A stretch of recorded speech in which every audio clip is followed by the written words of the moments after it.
Welcome back to Plastic Surgery Decoded, the podcast designed to help you better understand plastic surgery.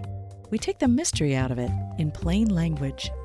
You'll find it interesting and useful whether you are already planning a procedure or you're just curious. I'm your host, Dr. Regina Nouhan, and we are now into Season 5 of the podcast. After you listen to this episode, know that you can explore and enjoy many other topics, either through your favorite podcast app or through the website at plasticsurgerydecoded.com. The first 40 episodes, or Seasons 1, 2, and 3, comprise the Plastic Surgery Decoded Classics, with my singular voice covering cosmetic and reconstructive procedures, skincare, and general questions about plastic surgery. The remainder of episodes, Seasons 4 and 5, are interviews with my colleagues around the country to help you learn about the subject. A great variety to choose from. Remember that this podcast reflects my experience and opinion, as well as those of any guest interviewed. It is not intended to provide medical advice, nor is it a substitute for a formal consultation with your physician. So come along with me as we explore this ever-growing world of plastic surgery. Let's go! Artificial intelligence, or AI, it's everywhere. There are so many options and types of AI, it can be overwhelming. Maybe you've wanted to tune it out. Though whether or not we realize it, we're actually already using it in so many aspects of our lives. And as the applications grow more broad, it makes sense that AI is already touching the field of plastic surgery, from both the patient's point of view and the surgeon's. So when can AI be a great help? And when could it fall short, even be a hindrance? It's a question for which many people would love to know the answer.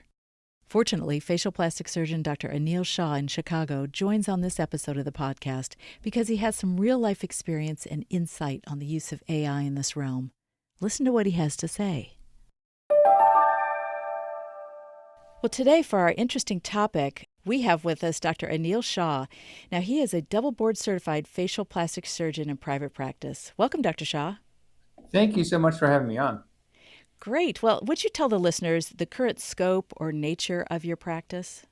Yeah, it's pretty simple. So I work basically above the clavicles. I focus on the neck and the face, and primarily like neck lifts and facelifts and rhinoplasty. Those are the two things that I'm known for. Gotcha. And so primarily aesthetic surgery, are you doing any reconstructive cases at all, or?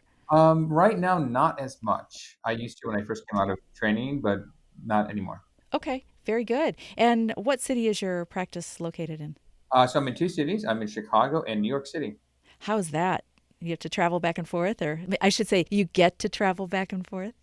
It's kind of fun. We all have different things at different life. We think of things and different changes we want.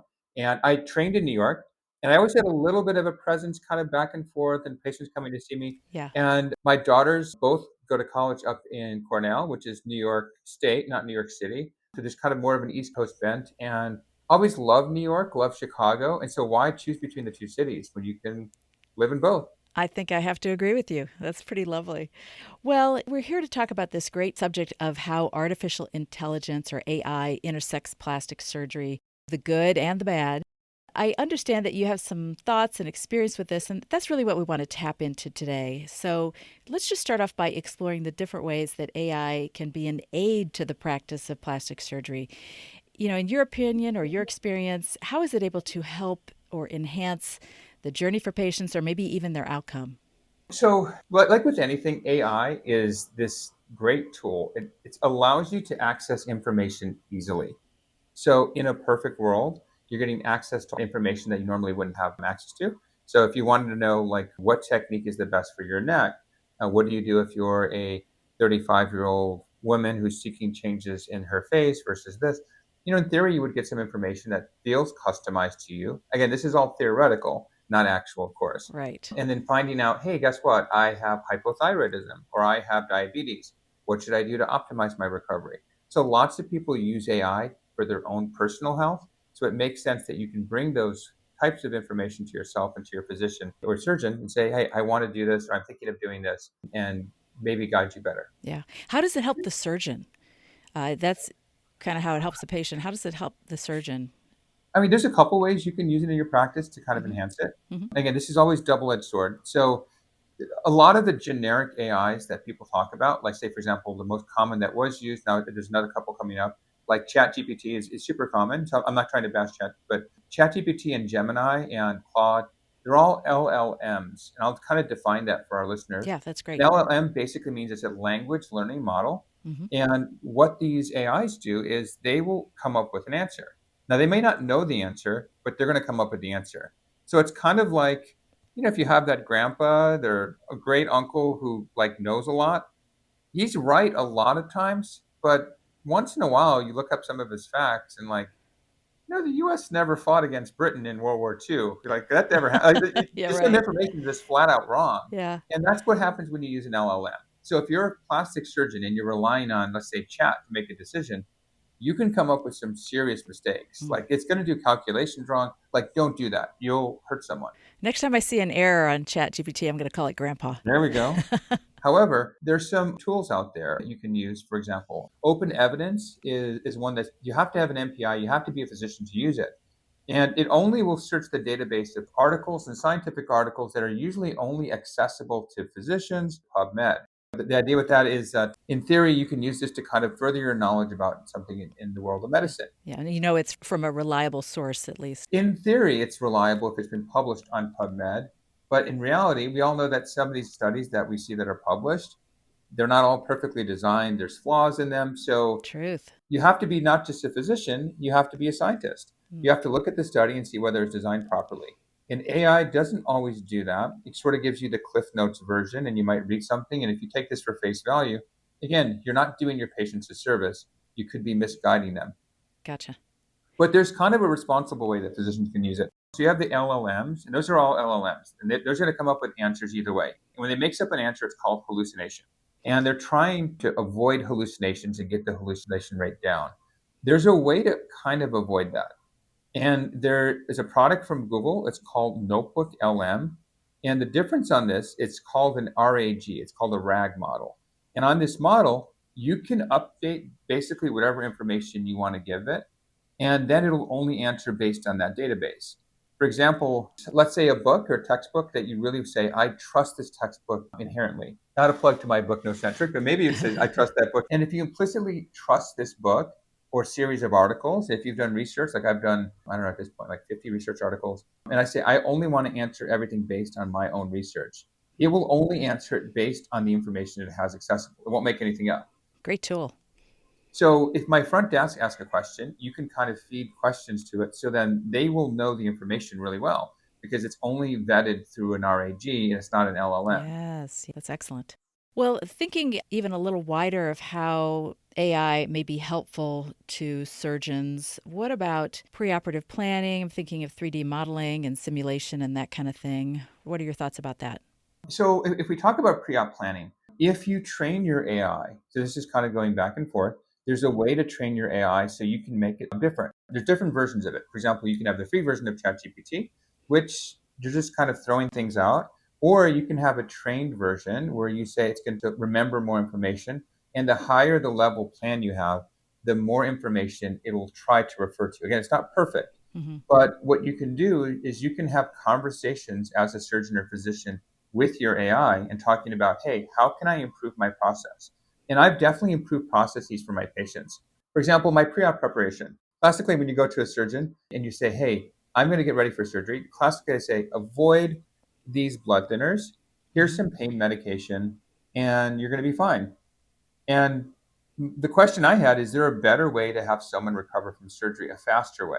Yeah. So with conversations with my AI, we've came up with like dietary modifications, including 1 gram per pound of protein. And Yes. then after I have my conversation, of course, I'm vetting this. I'm not just relying on the AI.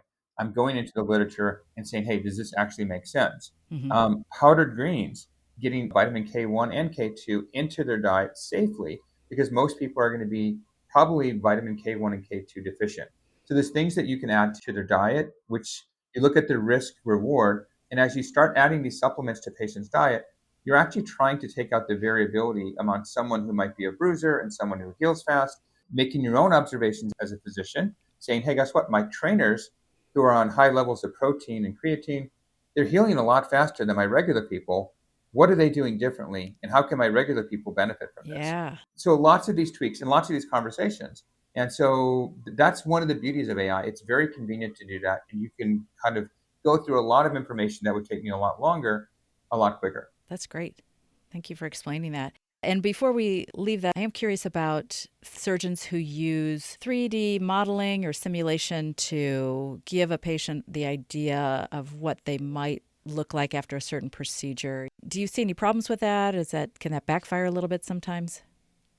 I think if you're going to change certain parts on someone, I think two areas particularly are really kind of unique identifiers that you really want to know, like, what am I changing? And is the patient really comfortable with this?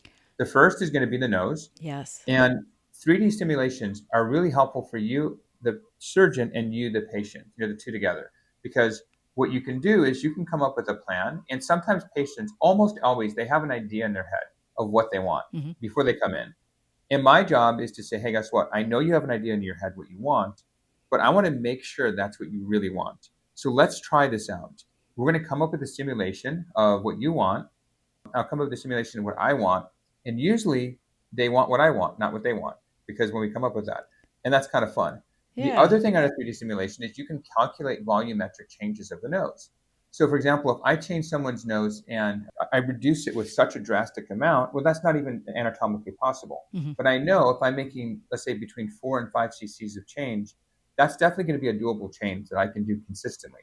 So it helps me know that the changes I made are anatomically possible. And I know that from doing this and doing lots of surgery, but it's another verification.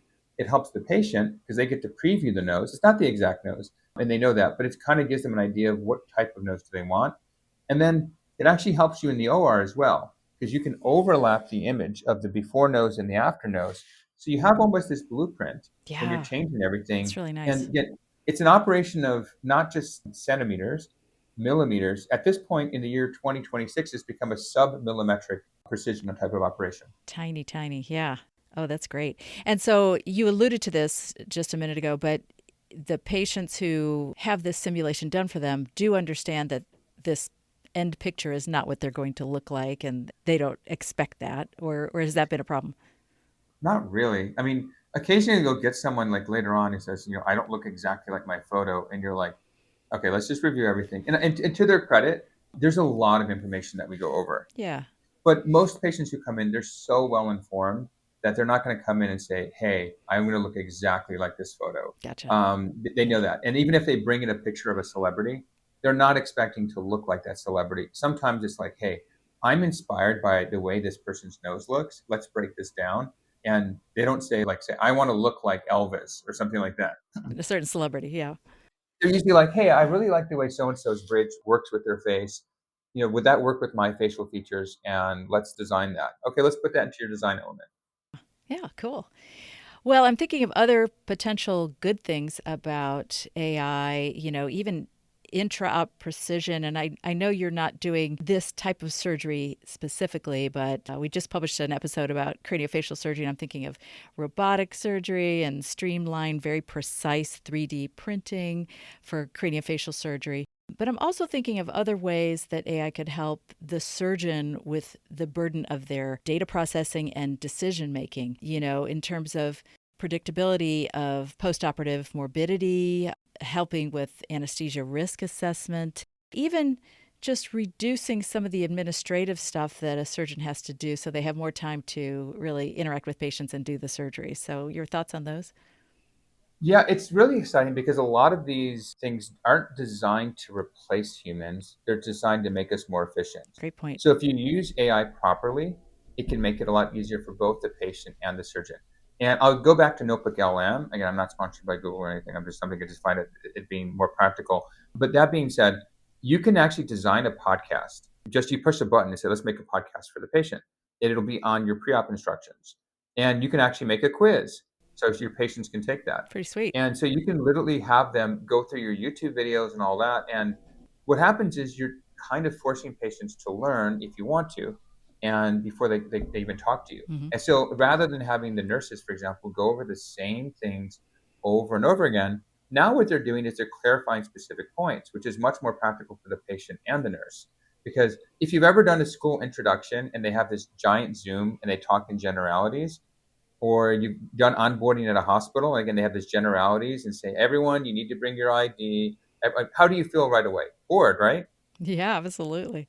And so if the nurse is doing the same general talk every single time, the nurse is bored, the patient's bored. But if you say, hey, I'm glad we went over everything, and I know that there's a couple things I want to go over. For example, you take colostrum. I just want to reassure you that taking colostrum is going to be fine up until the day of surgery. There's a couple other things we want to find out. I know you have psoriasis and you're taking a medication that modulates that. Typically, we have patients stop that. So I want to emphasize that we're going to have you. So you can really tailor the conversation. We went over all the post-op care and you passed the quiz, but do you have any questions about how we clean incisions and so forth? It's exactly like the video. So instead of having a 100 level conversation, you're having a 400 level conversation. Yes. That way you're taking the whole practice and the patient's experience is less frustrating and less of that, welcome everyone, please put your name at the top of the paper type of thing. Right. Exactly right. Yeah, those are great points. Well, we have, as you say, versions of AI that are readily available to the public. But, as we've pointed out, some of the knowledge deficits, have they kind of jumped the gun a little bit at the risk of accuracy in information? And are chat boxes sometimes technically doing a consultation for a person in lieu of a surgeon? Eventually they'll go to a surgeon, but are they providing information that patients are just going to latch onto and believe what they want to believe, kind of thing? They're kind of wrong a lot. Like if you know what you're talking about and someone just relies purely on an LLM, you're going to get wrong information. Like my daughter, who is a sophomore now at Cornell, Hmm. she's a computer science specializing in AI. And I talked to her about this whole time, and she's like, I don't know why people rely on AI for like these such important decisions because it's not what it's designed for. It's designed to help in certain ways, but not those other ways.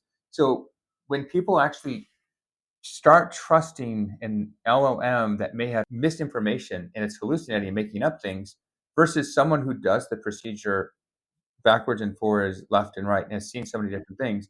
Not only that, if you have a surgeon who uses AI but uses it responsibly, they've probably trained their AI to be so powerful. And I always say, like, for example, if a patient has an AI, there's no way it's more powerful than my AI. Like I have like three versions of all these different things on different platforms where I've trained it over a period because I've jumped on the AI thing, not just because of my daughter, but just because I'm interested into that as well. Yeah. And the information they're getting from their AI might be true, it might not be true. For mine, it's been vetted and potentially yelled at so much, my own AI, that it's at some point it's fairly accurate, not 100% Yeah. accurate, but if I'm going through my RAG, it is. So Much more reliable. Yeah. exactly. And you're going to get a little bit of a confirmation bias on AI. Like if you say, is my left ear bigger than my right? I don't like my right ear. What do you think? What do you think if the AI is going to tell you? It's going to agree with you. Yes.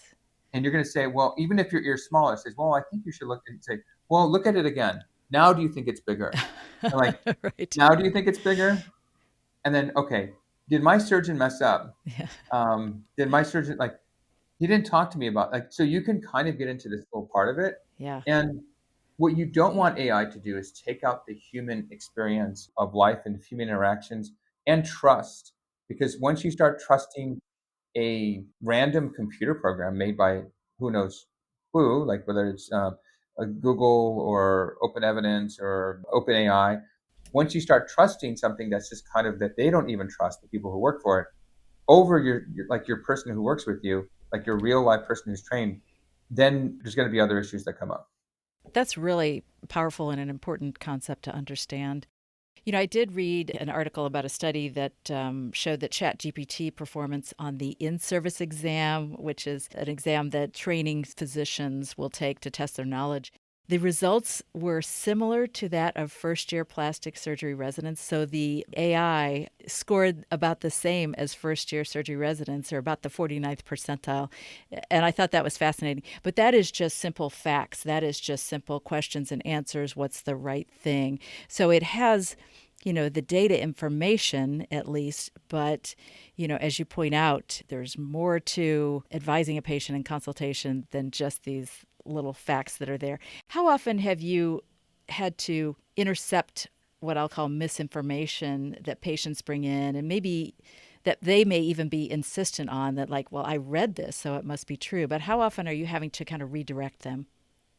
I think it depends. I think way back when Google searches kind of became a thing, there was a bit where patients would kind of come in and question things, and it was like, okay, did you read this, and what did you actually read, and where are you getting your information from? Yeah. I think with AI, people don't always talk about where they found something because they might be slightly embarrassed.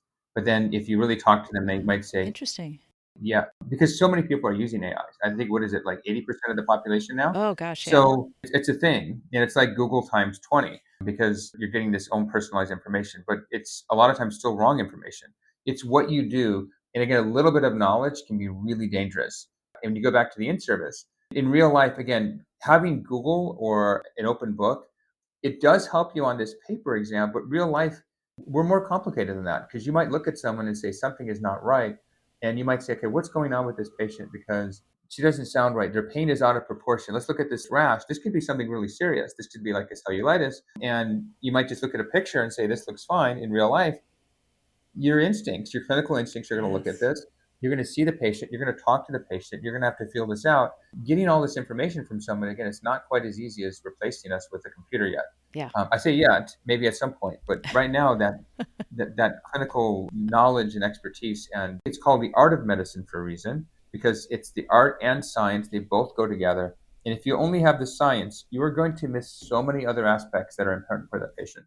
That's profound. A great way to put that.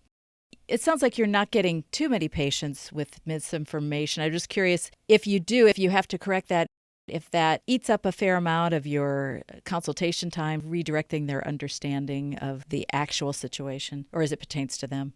There's been a couple patients. We've kind of had like some discussions about things, but I'm always like, I don't want you not to know things. Like the more you know as a patient, the more you're empowered.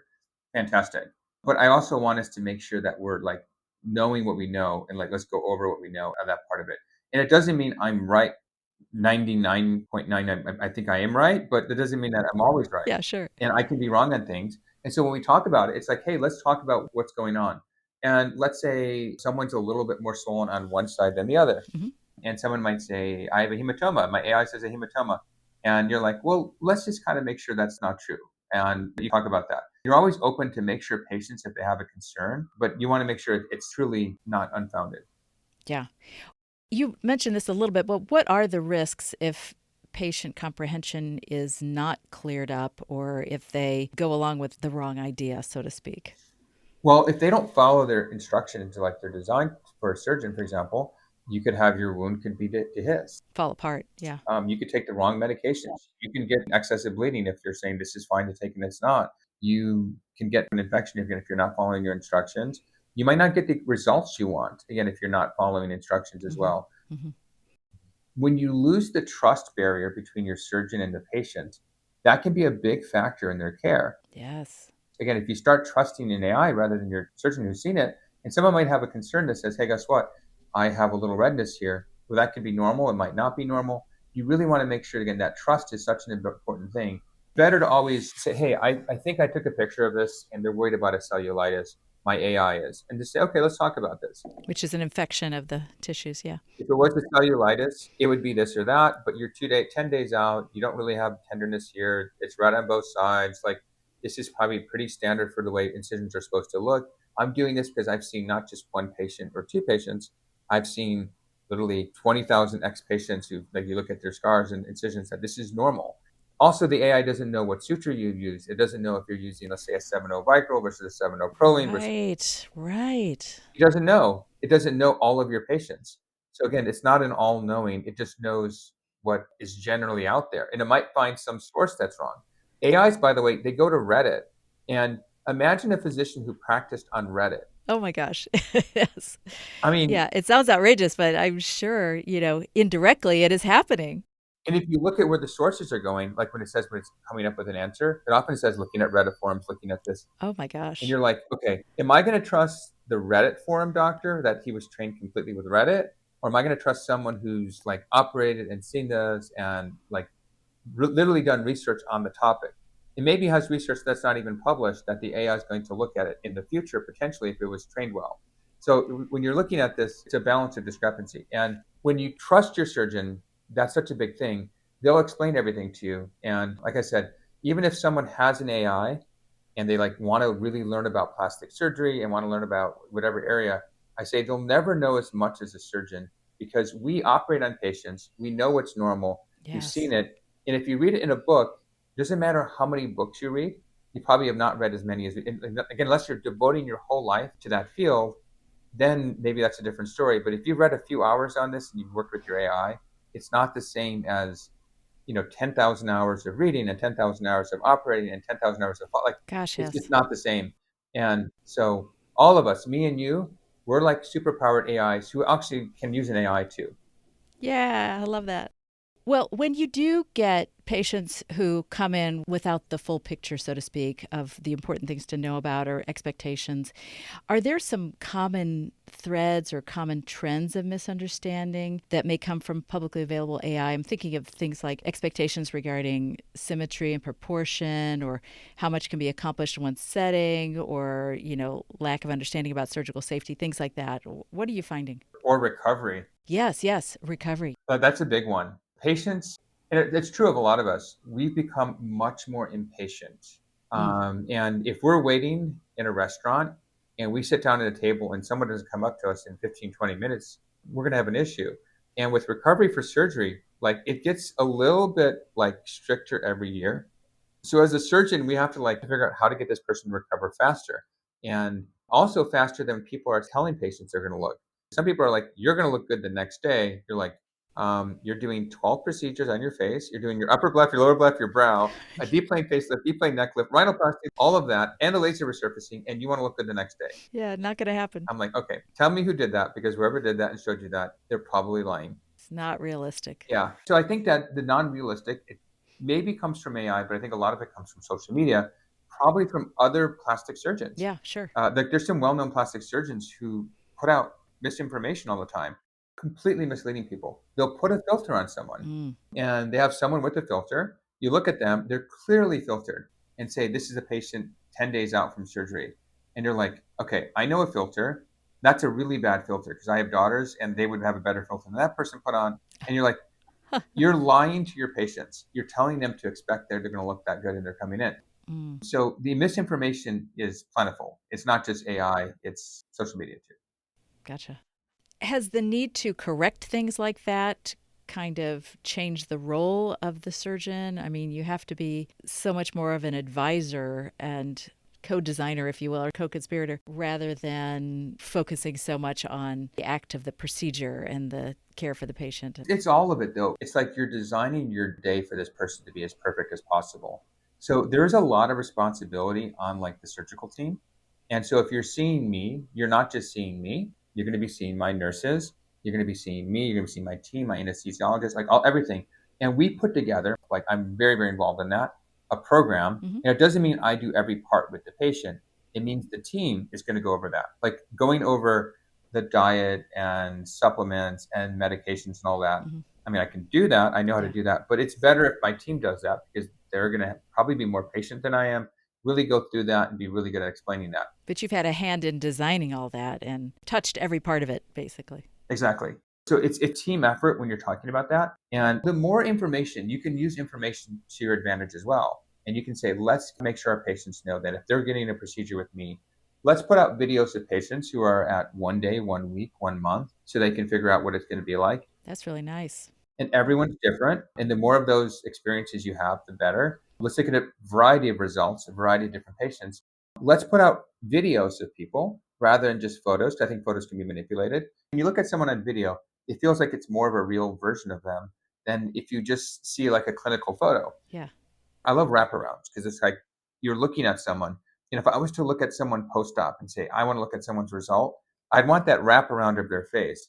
Don't just show me like a side view of someone's nose. Show me the whole thing. Don't just show me their neck. Kind of like the dynamic result rather than the static result. For sure. And if you were looking at someone's facelift, I'd want to see their head in a good position, but I want to see the video because I don't know if they put the photo with the head and the chin way up here or they put the chin way down. And I want to see the video where their head's going up and down because if they look amazing in that photo, which they might, like, how do they look when their head is moving around? Because in real life, we're not static, we're That's moving. exactly And a right. lot of us are on Zooms. So for me, it's like, let's put all this information out so patients can really see that. That's great. Well, I'm sure the patients you see in your practice are very grateful that you spend a lot of time trying to make sure they have the proper idea of what to expect and what's achievable and what direction would be best for them to go surgically. I can imagine that even if you've had to correct some misinformation that they come in with, that they're grateful and not resistant to what you're trying to tell them. I would think it'd be the rare person who's, but no, I read this or this is the picture I saw with AI online. Usually this is surprising. So you would think that, having patients that they would come in, you would just talk about like, what am I going to do for you? But now it's like patients are so much more well informed. They actually want to know the technique. And I explain it to them and I'll tell them, hey, guess what? If you're doing, let's say your neck with me, I'm going to tell you, like, here's your position of your hyoid. This is exactly what I'm going to do. And if they want to see it, I will show it to them. Mm-hmm. And they're like, okay, this is the technique I do. If this makes sense to you, like, go for it.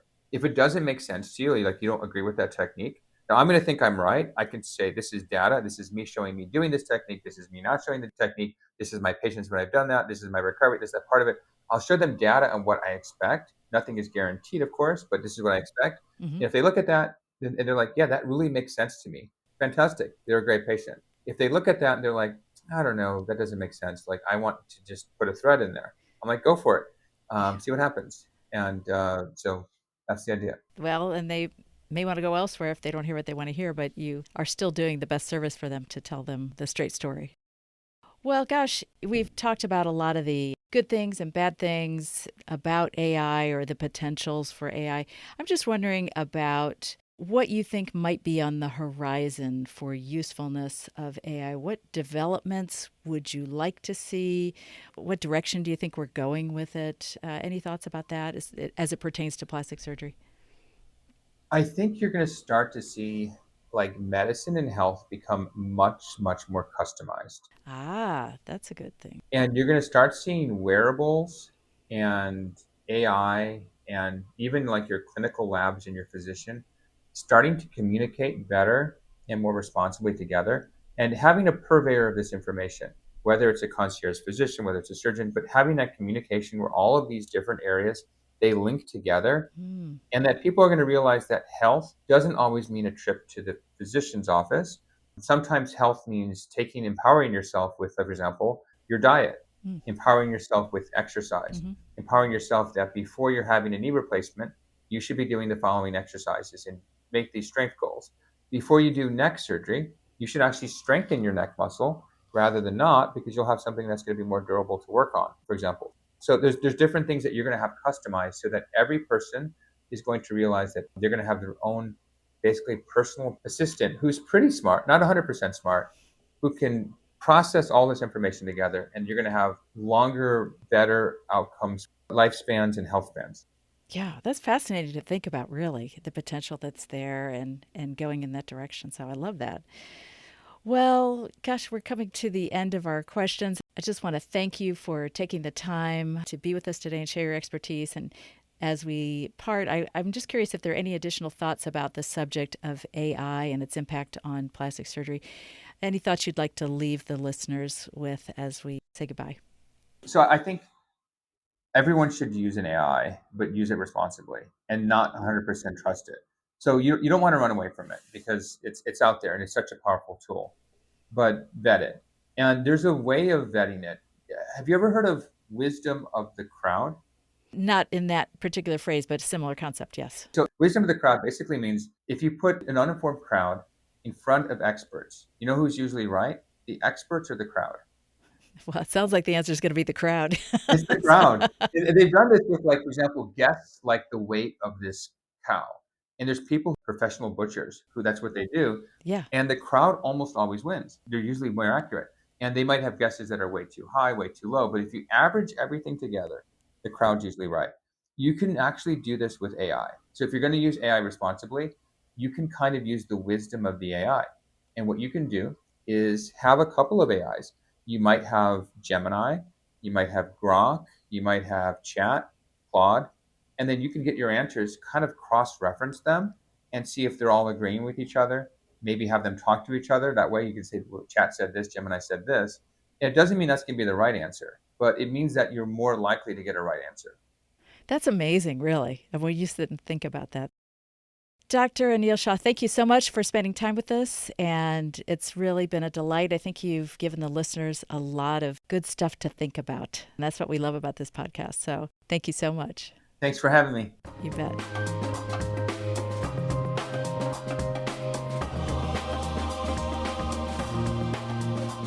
Well, that's our show for today. Hope you enjoyed it and learned something too. Don't forget to subscribe, rate, and review. Please share this podcast with someone else who might be interested. And while you're at it, check out the podcast website for related topics to explore. It's www.plasticsurgerydecoded.com. And as always, thank you for listening to Plastic Surgery Decoded.